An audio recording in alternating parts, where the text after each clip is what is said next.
I have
Yes.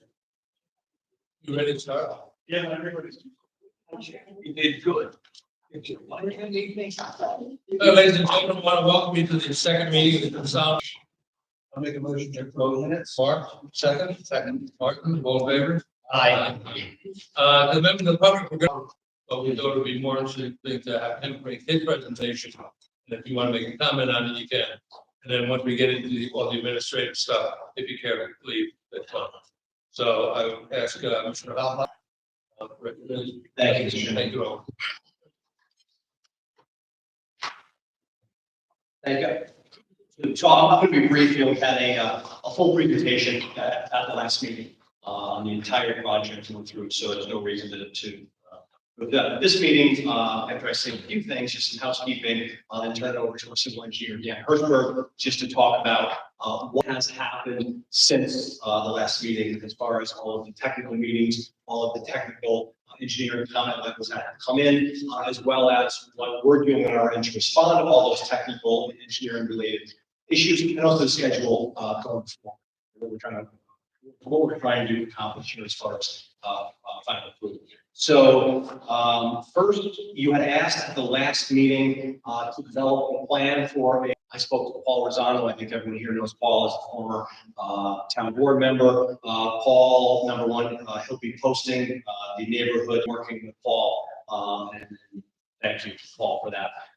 So we will do that. So now that we know how we're going to post it, we'll hand deliver it. The question is, who does it go out to hand delivery? So what we did was, Aaron, if you can pull up, we just took a shot at. So what we did was here's what's going on, right? Building spot. So that's the old first price site. You can see Exchange Street on top of it. What we did was we have all of these public meetings almost monthly or monthly as needed. We still wanted to have a specific neighborhood meeting where the people closely are as close to the site as anybody. So what we did is, if you look at the middle, if you look at the site itself, when you come to the south, there isn't anybody because it's a rail line in the hub. Then when you go east, you have really where the IBS hall is. So that neighborhood is where we would deliver notices. And then when you go north of the site, we basically went everything on the north side of Exchange Street and up Russell Road. Sand Creek, those are the people that we believe are most impacted or potentially impacted. And then west, also on North Exchange to Fairfield and Wilkins come together. So this is our proposed neighborhood meeting, hand delivery zone, I'll call it. So I can give that to the board for your consideration. Okay. You know, something we can deal with later. I know that's on the agenda for later on. Talk about public notice. Gotcha. Okay. And West Albany Fire Department, more than happy to put that on. So, really, with that being said, the only other thing we got the TRC DCC comments, and we got the board designated engineers comments. We got two sets of comments. Would be the concepts stage. second one, it's one or two. Yeah. Again, this showed more of the. Yeah, it looks a little different than the final picture. Here's the one is straight. What's that in the site? They can change one way. And knowing that the phase is. Condition of the site and many of that phase 4 doesn't look like it does now. It won't. You do have part of the parking, so it also keeps you out of the elements because unfortunately we live in a slightly cold environment. So food and beverage components such as a cafe, we'll have meeting gathering spaces, hospitality hotel components to the site because of proximity to the highway. It sits right at I-90, and that will also have food and beverage component to it, which will not just serve dancing. So while our first phase we showed up with 6 buildings, 352 units. It may come down to it that phase 1 is actually a phase 1A and a 1B. Also market driven, but more finance driven. We're not worried about this market. This is a wonderful high density residential location. But the other factors are financing sometimes dictates that cases actually be broken up in some cases. Before we go to the board, Joe Grasso is the board designated engineer, CHA on the project. Joe, I know you've looked at this preliminarily. Do you have something that you'd like to make for the board's sake and the public's sake? Well, through the presentation. Yeah, We're done, Joe, thank you. Okay. So yeah, I'll touch on a couple of things. Sean, jump in, you want me to go first? All right. So there's two letters that we've issued recently. You know, we've been digging into the project in the past month or so. We did attend the departmental coordination meeting, where both these guys had representatives of. We heard the feedback from the various town departments. There's a lot of technical issues and engineering issues that the project is now starting to dig into. And those are the things I think that Bill and Dan have spoken to. One of the things about a project of this scale, and it's you know, it's just such a radical change and improvement, you know, to the site, is that the planning of the project and the engineering of the project kind of have to go hand in hand. Because engineering, a lot of technical work that has to go along with the project, but you don't want that engineering to get out in front of the planning component too. And you know, the way this project is set up with the review board is that there's got to be a lot of thought and feedback given regarding planning considerations. This isn't going to be a project that's just going to rely on the engineers writing letters and doing responses back and forth.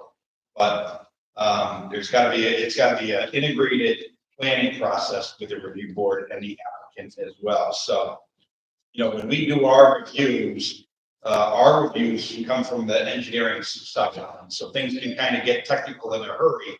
But I want the board to understand that just because we're dealing with the engineering side, we also want the planning side to come out as well. So the two reviews that we did thus far, when we had that I'll refer to it as the DCC meeting with all the departments, we knew that the applicant was doing a traffic study, which is a great thing to do because this project is going to generate a lot of new vehicle trips,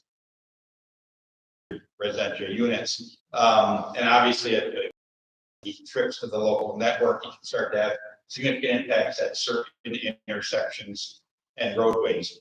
So not all projects, but when projects are really significant and they're going to generate a lot of fun, one of the things that we like to do is rather than just wait for a traffic study, we want to actually dig into what the scope of the traffic study is going to be, so that when they put all the effort into going out there doing traffic counts and stuff, they're actually looking at the right intersections and looking at things the way that we're going to have questions on. So we issued a letter dated February 28th. It was actually our first letter, where we actually provided some comments regarding what we think that the appropriate scope of the project should be, and you know, different parties that would be brought into the review of the project. So, you know, does everybody have a comment letter? If not, I've got the one for March 7th.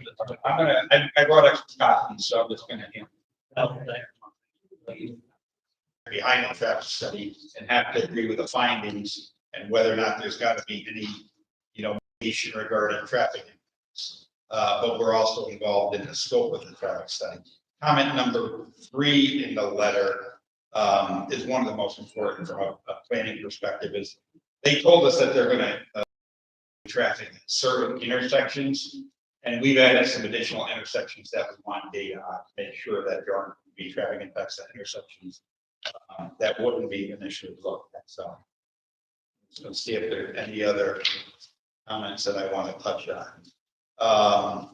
In our letter, you'll often see us refer to it what the proposed development is, and that's we do that one to understand what we are basing our comments on, but two, you know, the project may change from a development density standpoint, and we want to make sure that we keep up with all those changes and understand how, as the project scale or the type of units change, it may change our technical comments.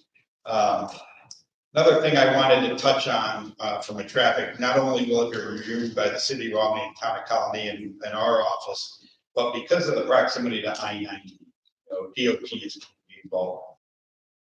They may not have a formal in the process, depending on, the level of any off-site improvements, but they do have to be involved in the review. So we touched on how that happened during our February 20 letter. A week later, I'm going to put a copy of this. We issued, our first letter, we call it like an initial sketch plan review letter. It stated March 7th. And when we issue these letters out, it's going to go to, the review board, as well as, city involvement, planning office and town company, but also the applicant. So as soon as our letter gets issued, the applicant has a chance to start going through it and start formulating a response to it. So we had issued this letter in anticipation of tonight's meeting, and I am going to go through the comments. I'll try to go through them relatively quickly. Again, so I'm looking at the March 7th letter. First comment is really regarding the scale of the project. Again, it's because the scale of the project over time, through phasing, and we want to make sure that the review board understands, the level of development that we're evaluating in our letter. The second comment is regarding that DCC meeting that was held in early February. So we're going to have to work through the various over time. And I think Dan touched on, the water and sewer things that he's going to have to do, addressing the comments from the town department. The third comment is an important one. It's the secret process. And I think Sean will talk more about this as well. Through the course of our reviews, we're going to continually advise the review board on where we are in the secret process. So before any other formal approvals, any formal decisions are made, determination needs to be made. Right now, there's an overlay zoning district that's established on a private site. There was secret done strictly for that zoning overlay. So that secret determination did not greenlight the project before it's built. It's going to have no significant environment. That's going to be the role of you guys. You have to make that determination. You're going to be the lead agent that's going to decide, yes, this project as designed and what we're ultimately going to approve is not going to have a significant impact on the environment. You get that, then one of your decisions could be low. We want further environmental assessments done, and we're going to recommend this project go through an environmental impact statement. That's a discretionary decision. Because the scale of the project meets the threshold for a type 1 action, there's going to be a lot of environmental information provided, as part of the initial application materials. And that's wrapped up in a full environmental assessment form. The applicant has already provided a draft copy of that form. And the reason why we get a draft copy early on is because we want to get that form to all the involved agencies and notify them of the project so that they can understand what their role is going to be, and also give them an opportunity to decide whether or not they want to challenge the review board as lead agent. We don't expect anybody will, but there's a process that goes through to make sure that this yourself is going to be that secret lead agency. So we kind of touch on that in comment number 3, and the lead department, I would say, that's leading the secret lead agency coordination is the County Attorney's Office. So they're handling the lead agency coordination. Office will assist with the technical review of all the documents and help support a secret determination when we get that. We expect to get there. Secret is one of the things where you don't have to wait the tail end of the project. You have enough information that makes it occurs within the next couple of months. It takes about a month to lead agency coordination process, and then another month to get through. All right.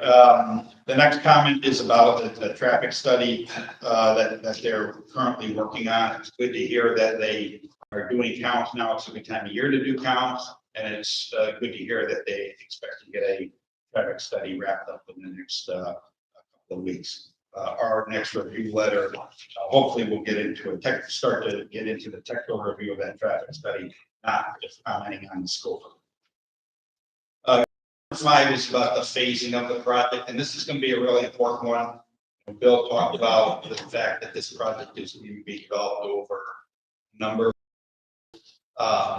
And Jerry, you mentioned about, what's going to happen to the rest of the site, when the first phase is open to the public and ready to be occupied. Those are the kind of things that we want to look at. We also want to look at, when every phase of development is completed, there could be a long period of time before the next phase occurs. Is that phase able to stand on its own? So does it have adequate access? Does it have emergency access provisions? Does it have a viable water and sewer system, stormwater system? So that, and if there's time, there aren't any inherent impacts left with a, partial. So we're really going to look at the phasing. And the reason why we bring this up early is because we want the applicant's team to start to think about the phasing. So when they're providing us plans, we want to know exactly what's going to be built in that first phase and any subsequent phase. We want to make sure that the local city and the town are comfortable, and the board comfortable with what each phase is going to be ultimately developed. Let's see.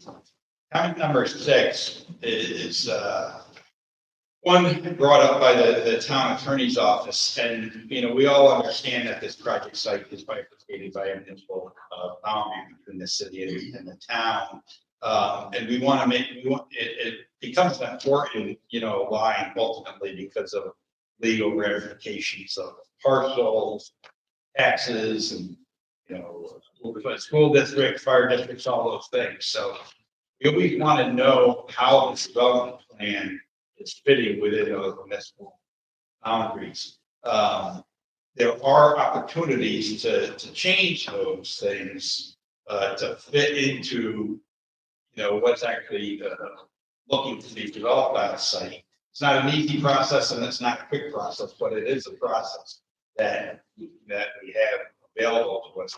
We want to make sure that we're going down a road that both the applicant and municipalities are comfortable with from a legal jurisdiction regarding where these buildings are going to align within these various boundaries. So we wanted to bring that out there early on in the process, because it could, there's two ways to do it. You can either start to change, municipal boundaries, or you could modify the development plan that we're looking at to fit within those boundaries if they're not changed. So, I think these is the kind of things that we want to get through early in the process so that we don't make this decision 6 months from now after there's been a lot of planning and engineering work done, and we decide, oh, wow, we have to move this building 100 feet because it doesn't fit a municipal boundary. Comment number 7 is getting into the meat of the infrastructure. Dan talked about the water and sewer districts. It was good that we had a really good, strong DCC meeting with both municipalities. There's some, answers there that we want to get early on in the process ironed out regarding water and sewer and the need for off-site improvements, to either system to accommodate the development. Again, this is where it's really important that the engineering follow along the planning process. Dan, I'm looking through the projector, but really this is for you to make sure that you bring the engineering slowly along with the planning process, that you don't get out too far out in front of us. Comment number 8 is just a technical comment about the age of the sewer main along Everett Road.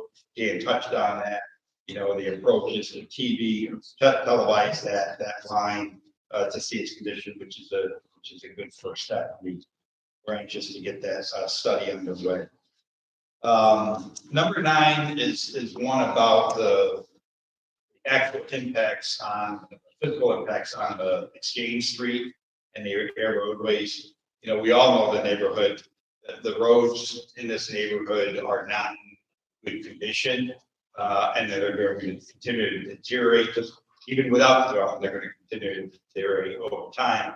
Obviously, there's a lot of construction, traffic on right now. There's going to be a lot of impacts from the construction of the project as well.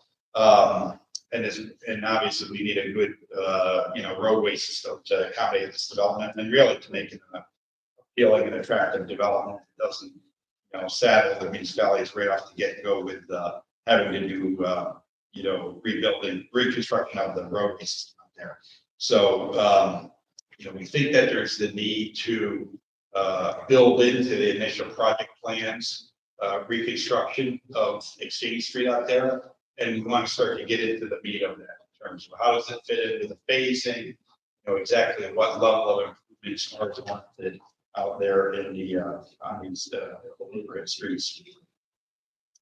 Comment number 10 is about the access points. There's a certain grid system within the West Albany neighborhood right now. This project kind of establishes its own internal roadway system with certain access points. It doesn't dovetail in with what's already out there on Exchange Street, and not to say that that's a bad thing, but we want to be really cognizant of how these access points dovetail in with the neighborhood. We could see by looking at the plans and some air photos, it doesn't look like the roadways either line up or sufficiently offset to provide, logical turning movements. So there's got to be a better integration between this plan and what we see out there in the neighborhood. And the best way to do that is to start to take this plan and put it on an area overlay or extend the limits and survey so you can exactly see how these roadways are lining up. Because we do think there could have to be some modifications to the plan to make sure that we've got a logical access point. And again, that's one of these, high level planning things that we want the review board to really focus on early, because, as the roadway locations change, the buildings are obviously could be impacted as well. And we want to try to get the overall concept plan nailed down within the next month or two, so that I can focus more on the engineering side of things. So access is going to be a big thing to look at early. Comment number 11 is regarding the fire services and emergency access. Again, this kind of dovetails into the phasing. Emergency services are always going to want 2 points of access around these buildings maintained at all times, regardless of how the phasing is done.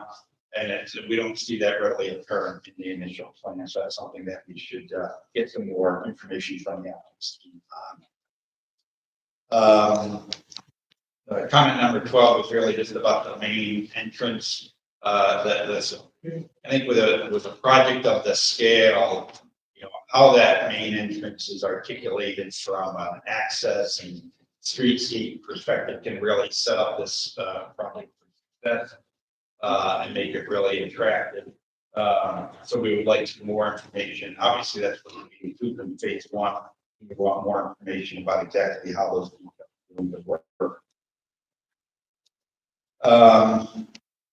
Number 13, Phil mentioned about the parking underneath on the lower level of the buildings, which were delighted to hear for the same reasons that Phil mentioned. And obviously, as the more parking is underneath the building, there's less out there, visible from the road, and creating more impervious area outside. So that's a great thing. Handicap accessibility though becomes an important part of that. Is then you have to provide handicap parking both underneath the buildings, but as well as outside of the building for visitors and any businesses that need to visit the site. Comment number 14, again, is one that we really want to bring to the review board's attention. And that's the streetscape. This project is a dramatic change from what's out there now. We see this as a catalyst project for redevelopment of the area. And what we see on the images is very attractive. I think what we want to do is, look at how this project is going to integrate into the neighborhood though. From a pedestrian scale and activity point of view, because it is such a difference. So we want to make sure, we look at that second picture in the view, is like, I consider that like the money shot on the project. But I think what you're looking at there is an internal shot within the development. I think the more important money shot is when you take these buildings and what it looks like along Exchange Street. At the existing, residential on the other side, or there's some other businesses there. How does that look and feel? We want to get more detail on early. And I do think that there's the need to, again, focus on that Exchange Street corridor in terms of pedestrian improvement, sidewalks, lighting, landscaping, fencing, all those things, should be considered. The big decision of this project is just how much is the responsibility of the applicant. How much of this, call it off-site improvements, outside of the limits of their property that they own. Should they be doing to support the development, support that revitalization? Obviously, there's a limit to their capital and what they can do, to make this project go. And that's something that the board obviously has to consider. Comment number 15 is about the pedestrian accommodations. Not only the pedestrian along Exchange Street and Everett Road, but also looking at pedestrian accommodations within the site. A sidewalk system, whether or not there's some trails. I think all that stuff we want to be better articulated as we get into a formal concept review. Comment number 16 is a technical comment about the stormwater management plan based on a scale of the project. Standard practice that they do have to put together a stormwater plan. Obviously, we know that this area, has poor drainage systems, and obviously we don't want this project to make the situation any worse. If there's opportunities to improve the drainage in the neighborhood, great. We want to explore those and see if that can easily be done. Sometimes it doesn't involve any more financial resources of the applicant to make things better. The agency is approving this one.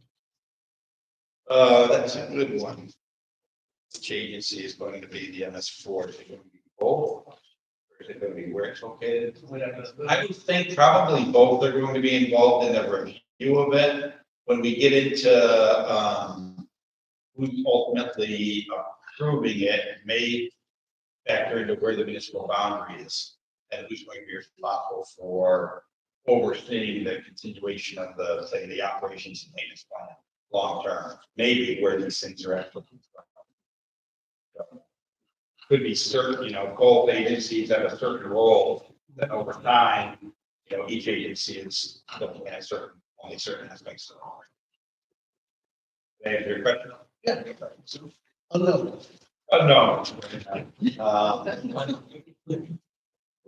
Yeah, and comment number 17 actually touches to that.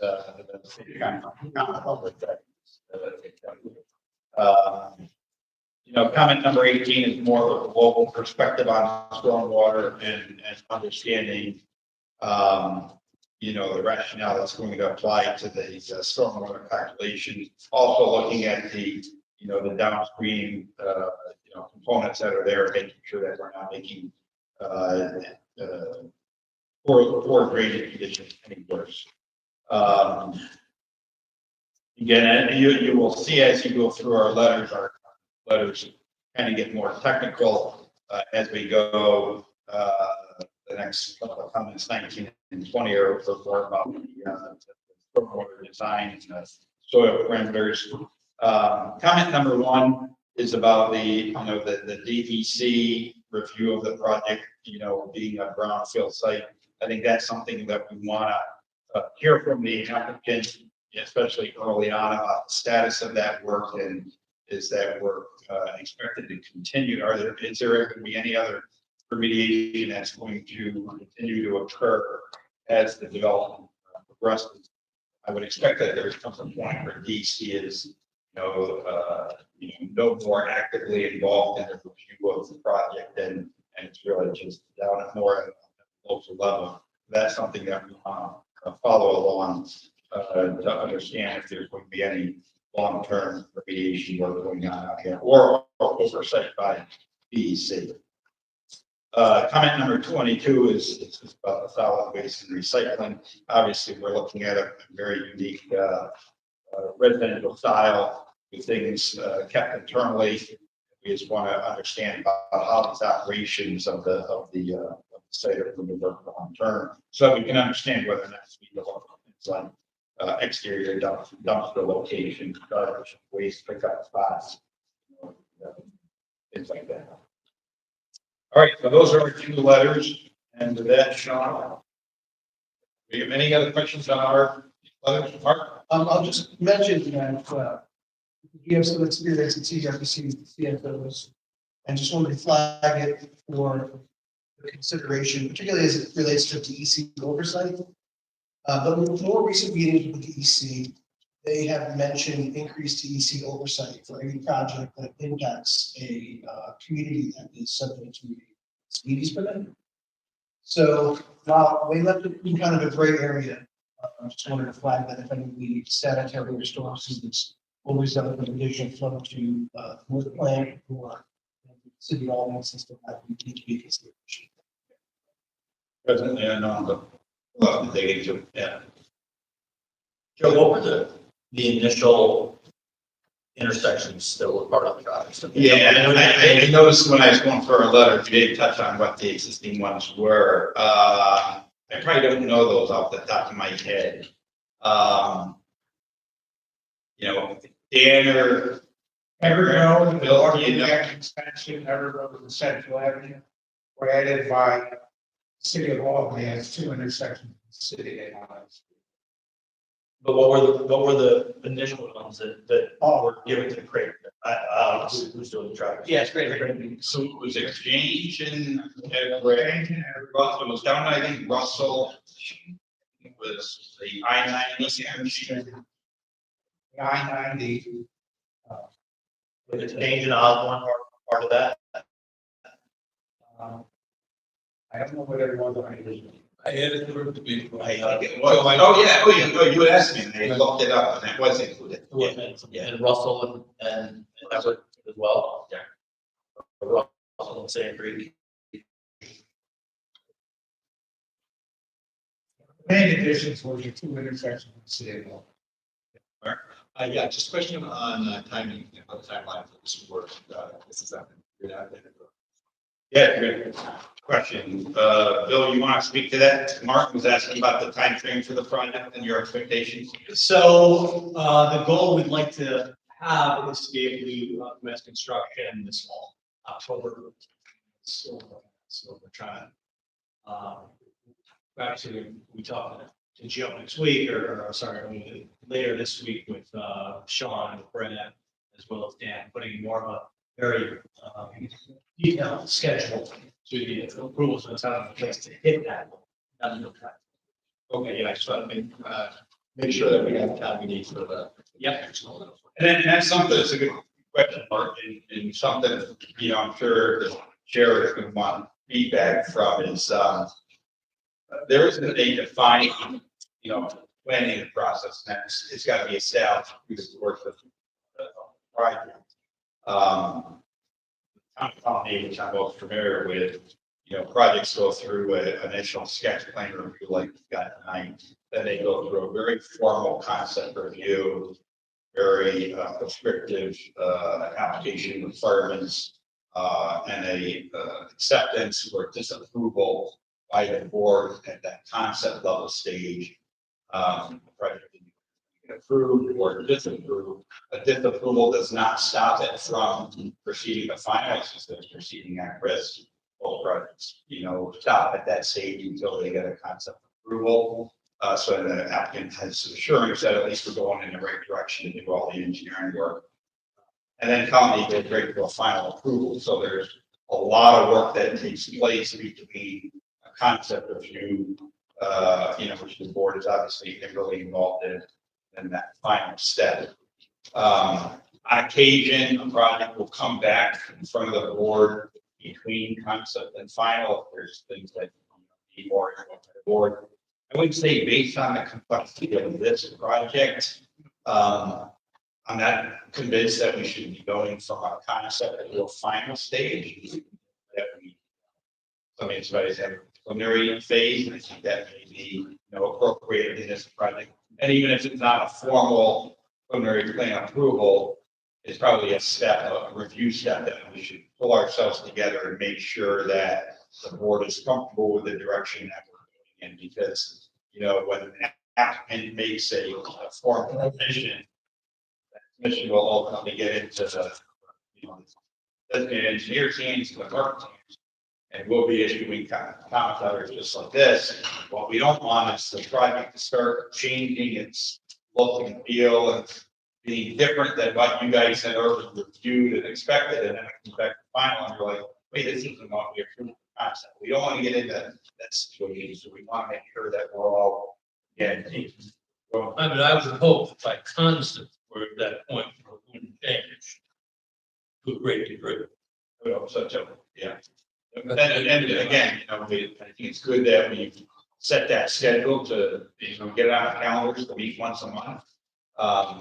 There's a lot of work to be done within the next, 30 days to have it ready for concept approval in April, but I think the concept review, there's a lot of things here. We've heard from the applicant, there's things that that they know that they have to work on. The board hasn't really issued, comments yet. And we heard from the planning departments. So I think, a month from now, though, the applicant's going to have some good answers and feedback, and then the board will say, yeah, we're agreeing with the direction that you're going, or no, we really think that things either have to slow down or go in another direction, so that you're comfortable with that concept. Go to your comments or I could just make a comment. I mean, the only that was established, that's speaking. the zoning that was established contemplates that the typical town process is not going to be followed. So I think we had the opportunity really to figure out what is the best way to do this. Let's get the concept final. You consolidate and press those into one or two of them. I think we all agree that what's going to look like should get ready to. And jumping right to our, what do we need to satisfy the standards and the zoning law, that apply to this project, as opposed to what everybody's used to saying. I mean, we can call it whatever we want. That's true. Concept, final, whatever, bottom line, we're not gonna go from A to Z without doing the B's. Absolutely. And I think the public needs to hear that. It's not a quick draw thing by any means. Well, we've been working on this a long time. Engineers will work on it very hard to get it right. And I just wanted to make sure everybody should do that. Yes. Do you have any comments based on what Joe? No, thank you, Jim. To the board, Mark, do you have any questions for back work? I just have a question about the parking ratios and how you establish them for the concept. So those ratios we based on, what we build, what we own, what we manage, as far as what works and what doesn't. We're actually in the process right now of trying to, increase those ratios. We find generally, per unit, it's acceptable as 1.5 spots per unit to 2. Okay, you don't need more than 2 because you have a lot of one-bedrooms. You get under 1.5, and strictly from an operational standpoint, because it becomes my headache, right? Because what we build, we own. And that means my shortcuts and my mistakes become my headaches as the owner operator later on down in these residential communities. And we have over 1,000 units that we own and manage. So that's the goal we try to hit, is the 1.5 to 2.0. We're there. Phasing always becomes a little bit issue, because sometimes in phase 1 you have less, and then when you bring on phase 2, now you bring on more parking, and it gives people more options to not just park in phase 1 and phase 2. So a little bit of a long answer, Mark, but that's what we're going to go. We never go on to 1.5. I frankly don't like to be a 1.5. For me, I like to be at 175, and I'm very, very comfortable with that, and that's 1.75 units, I'm sorry, spots per unit. That's my goal whenever we go across. And the underground parking is included in the overall. It is, absolutely, yeah. I'm sorry. Great. Can you pull up the residential building? The streetscape. So it's four stories of residential unit. Correct, over parking. Over parking under is, Under building, so it's on the surface. okay. Is that, Well, for this, you look at that building and that's 4-story building, so correct. I'm a little confused. I mean, if that's an accurate representation, I'm a little confused as to how you have 4 stories of residential, well, unless there's something behind.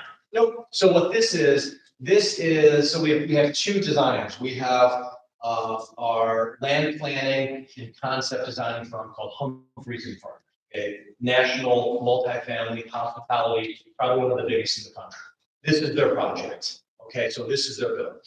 We then use an architect out of Rochester called James Day and Associates. After we establish our concept, our illustrations, we then take it from Humphreys and Partners to Jim Fahey and say, hey, take this. That's what we want it to look like, but change it in accordance with what we need. Here, it's going up a story. So what you're looking at is a concept elevation of this is what the building's going to look like from our land planning firm, and then our working architect takes that and modifies it for the next. So they've got to add another story to this. Absolutely. Again, this is concept, but that's very similar to what the building's going to look like. And as we progress those, we'll certainly show it to you guys. But there's your starting point, and that's the design motivation. Okay. And where are you at with school district lines? I guess in particular. Yep, so And maybe you just. Yeah. I made an analysis of the site based upon the city line school distance, coterminous with the city line, and the, Yeah, I saw that analysis. it's contiguous with the city line. So I went through the buildings and I figured out there's one building that crosses between two municipalities. I went through and I analyzed how many units of each type are in each school district. And then I made a projection of the number of students that would be in each district. So with that drawing approximately, where is the school district on? It's not necessarily along the. It's a very odd line of the site. Well, it's not necessarily the same as the municipal line either. Look up there, that building close to Exchange Street, Yeah, it just cuts that corner, right there. The only other one that crosses the line is the hotel, that's not gonna fit right in. The city line is right here. So that crosses through that building. On this side, the city line is a little bit that side. and so the first phase is all in fill in the blank. Primarily the city of London. Okay, In both, but no buildings will cross the line. okay, all right. And I think I know the answer, but the house that's on the corner currently, Gino Cameron. is that ultimately part of the project, or are they, is that a holdout? No, potentially, we didn't want to include it in any of the plans because it's not in our actual. Okay. But it could very easily and hopefully. That's it, right? The only thing I would stress, I mean, I think in the town council, we've aimed, even though our zoning says something different, we've encouraged people to seek variance and move them back to the roadway, especially when they're so. When I built 4 stories a month ago, you're down to 5 stories now. So, we think, even though the comp plan stresses that we're trying to develop the city approach and put it close to the road, we think it's silly. Okay. My concern is you got 2, and I'm going to put the whole thing project, but even just phase 1. Your buildings are beautiful on the interior core. What you're doing is tremendous. But that's not what's seen by people from the town of Dallas. So I want to make sure that the back of these buildings look as nice as the front of the buildings. Understood. And we can't do that with a 200-car park. So I know you can't move the parking lot down below. So we have to do everything we can to beautify front of that park. And that goes to Joe's point number 9 about the streetscape improvements in Long Exchange. The ideal way to make it very pretty for, by sidewalks, by fencing, by benches, things and well landscaped. So that the eye would be drawn from there to the building, not necessarily to all the top those parts of the park. Because I realize there's no other place where you can put that 200-car park. But we gotta make them all look better. So I think going forward, as a part of concept, I think that needs to be a part of the plan presented to us. As far as that. Okay. Yeah, I don't want. Just to further Joe's points on comments 16, 17, and 18. So, and again, this is, being on a common board. Every project that we've done down in part of the town, probably the number one comment we get is about flooding. And so we have to make sure that everything we do on this project is not going to make flooding worse. And everything we possibly can do to actually make the flooding situation down there better is paramount. I mean, the heart-wrenching stories about flooding down there are unbelievable. So very, very important. Maximizing the amount of stormwater you handle on site will put you in better stead with the DEC and the other agencies involved on this. The problem with using green infrastructure infiltration methods on site is a problem. There are definitely limitations on a ground. Since we haven't seen the condition of the final brownfield, we can't, I don't think we can assume they're going to permit us to use that brownfield soil for infiltration. So consequently, we'll start using other methods. It's a redevelopment site because the portion was occupied 2 years ago, so it's still a redevelopment site. Redevelopment site that adapts to increase the impervious area. So let's look at the changes. We do propose put some basins along where we're going. And the existing storm sewer, we're not going to drop anything into the storm sewer along Exchange Street, which does, some of that actually goes through our site, so we have to be careful about how we're going to do that.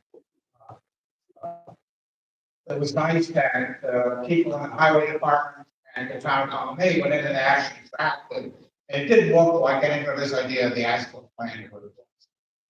They actually died tested, we now know where. But there is a connection out of here from the top and from the free. So we do have to hold the drainage to the level required under redevelopment standards. And what's left over intended to discharge rapidly and not discharge anything.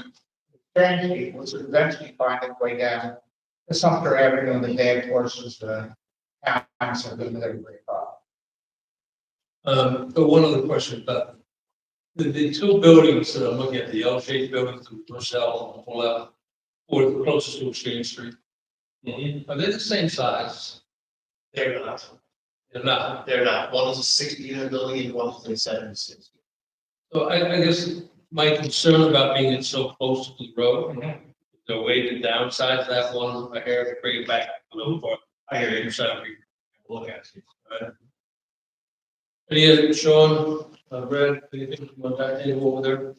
So I'll tell you that, Joe did sort of a deeper dive into some of the items in here. Brad and I didn't get a chance to talk through some of the projects. They left just a staff memo with you overall. Our focus on it primarily was how the project was presented in 2017 and some of the changes since, which Bill went over in the last meeting. Some of those, included the and really the decrease of a lot of town square footage that was included here. That also has a cascading impact, the economic impact of the project. I was initially projected to have 750 jobs at the site, but obviously with the elimination of some of the square footage, that changed the things drastically. So I think we'd like to get an update on how the project looks today based on that 2017 narrative, including some of the square footage for different types of uses. When we looked at the plan, we saw footprint square footage and unit counts, but overall square footage totals would be helpful. We already hit on the traffic impact, so I won't go into that too much, but it's something that we do have to keep close tabs on. And Joe also mentioned the neighborhood operations. We talked about that at the DCC meeting, so specifically a comment about the roadway alignment with Prospect Avenue. It's not directly aligned, but they're pretty close. So we looked at that. One of the concerns with traffic is the way this is currently proposed versus how it was originally put forward.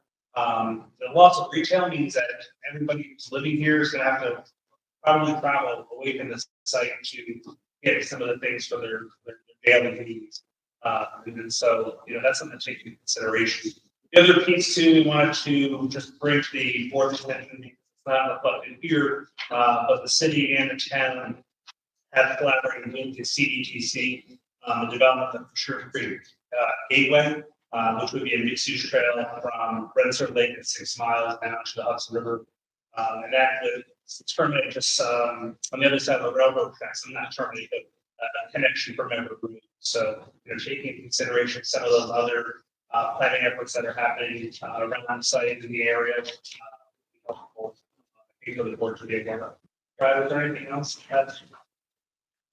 Joel, I think you covered most of it. Just a couple things to add. With the current training service for CTAs to this site, you may want to need that I would see what that is, and do we make any adjustments based upon the number of units coming up. That new segment we said with respect to Greenway will use the area. You speak a little bit. Yeah, definitely. Second, what was said about the True Greenway that will presumably come through this area, and I think DOT may be considering future changes to that Edward Road Bridge. So just maybe connecting with them, making sure that everything's maybe not far along, but integrates both with this project and the Greenway considerations. Also, just pointing out, New York State obviously has some robust energy goals, being that this is a phased project. We can see and hear how that is going to that with respect to gas service or heat pumps or electrification for vehicle charging stations, things of that nature. I was going to mention green infrastructure as well, but I think at the end, we're getting into the context of that as far as what can and cannot be done is still kind of to be determined. So, some things to chew on, but thanks, John, for getting into that moment.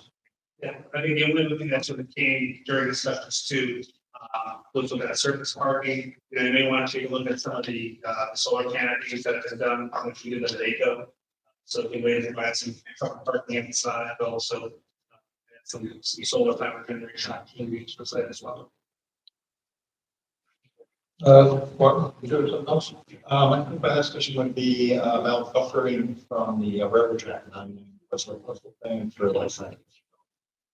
There's minimal landscape space back there because immediately behind some of that developed area, we have wetlands. So wetlands won't be disturbed. There are some vegetation in them, but it's not a robust type of vegetation you normally want to see for swinging purposes. We'll have to take a look at what we can do on our side of the wetland